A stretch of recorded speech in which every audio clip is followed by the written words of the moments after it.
Najee Harris, first-round pick in 2021, 4 straight 1,000-yard seasons. Steelers did not want to bring him back. Harris said recently that Mike Tomlin, who was always up front with him, coached the team, made it clear that midway through the season he wasn't going to be back. So he's now with the Chargers.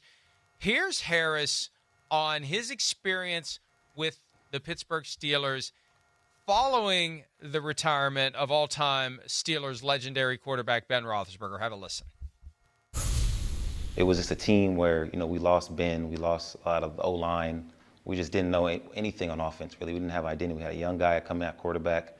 I was young, the team was young, and I really didn't have nobody to almost learn from the offensive side. I think the veteran guy on that team was like a 2-3 year vet, and that's really nothing. You know what I mean? Like, he's still learning himself, and I'm coming in and I'm just trying to look for people to pick their brain off of, and it was just defensive guys. So I'll go to the defensive guys to talk to them, but it wouldn't be too much they could tell me about an offensive thing. You know what I mean? So. Through my years, I learned a lot that, only I learned firsthand. And I feel like here, we got a lot of veterans that I could learn even more stuff from. And even at the quarterback position and the O-line position, so it was an interesting year there. I'll just say that. Yeah, look, it's not a surprise. And look, Najee Harris had 1,000 yards rushing every year in Pittsburgh. I know there's a lot of people out there that will cite the high-level analytics-based stats about Najee Harris's performance and he's no good. Yeah, look, it's football. It's 11 on 11.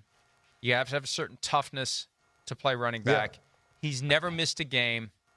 He finds a way to get the hard yards, and he's a guy who doesn't have the burst, but once he runs into that line of scrimmage, that just clot of humanity, he finds a way to gain yardage and get up and keep going.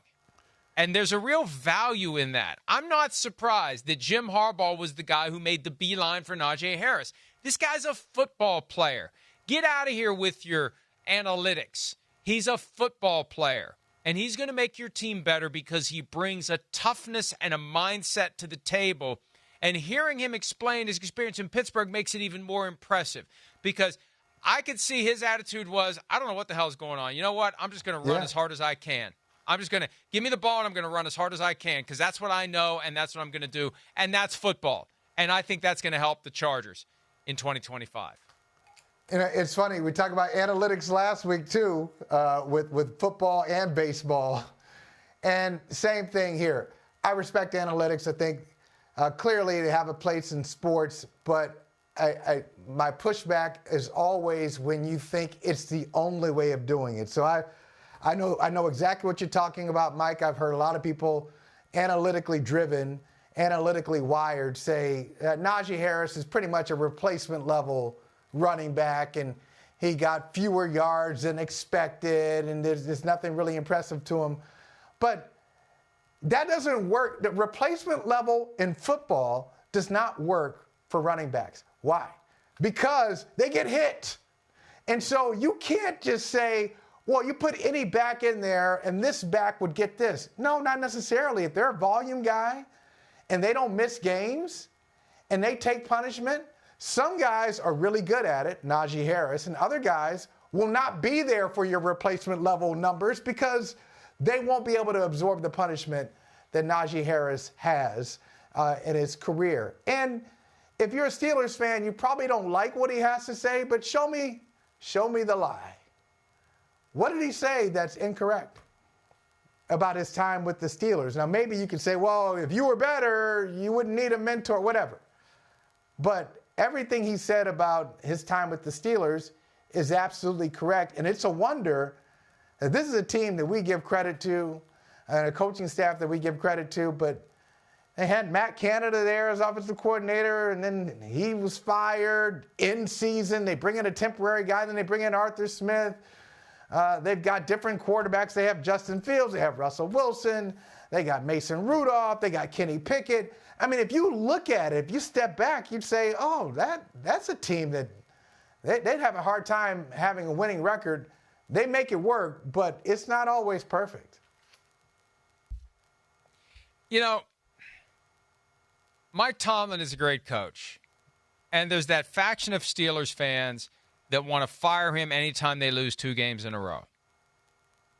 And I've defended him, and I think that if he would be ever available, teams would fire their current coaches for the opportunity to try to hire Mike Tomlin. Just the opportunity to try to hire him. They would take that chance and tell their current guy, pack your stuff and go. We got a shot at Mike Tomlin. All that said, though, I'm struggling with, okay, he's never had a losing season. Okay, at what point is he responsible for the stuff that Najee Harris explained to KCAL about his time in Pittsburgh?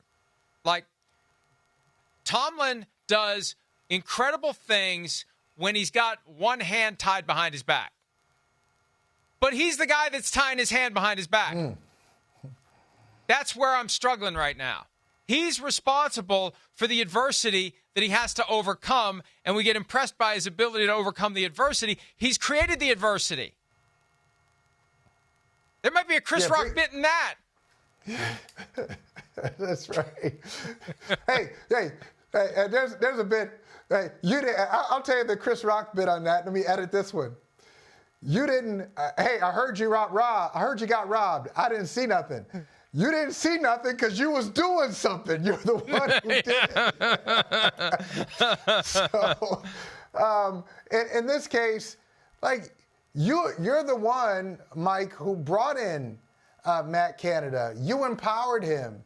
You're the one creating these situations. You're the one saying, hey, we're fine with the quarterback situation. I look forward to, you've heard him say this many times. We don't seek comfort.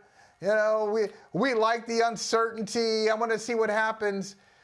That's great. It's a great mentality for a team to have. But how about, putting some more foundational things in place so when the adversity comes from outside the building rather than inside the building? I think that hits the nail on the head. And it makes me wonder, now that the Steelers are acting so sharply out of character in their acquisition of talent, in their desperation to win a postseason game for what would be the first time since the 2016 season, it just makes me wonder what the next level of desperation will be if they can't win a playoff game. And are they closing in on doing the thing that they never do, the thing they're known for? 3 coaches since 1969, if you haven't heard. Is Art Rooney going to dare to bring in a 4th coach if they don't get to the playoffs and win a game there in the next year or 2? Hi, it's Mike Florio. Thanks for watching PFT on YouTube. Hit subscribe for the latest news and analysis from Pro Football Talk.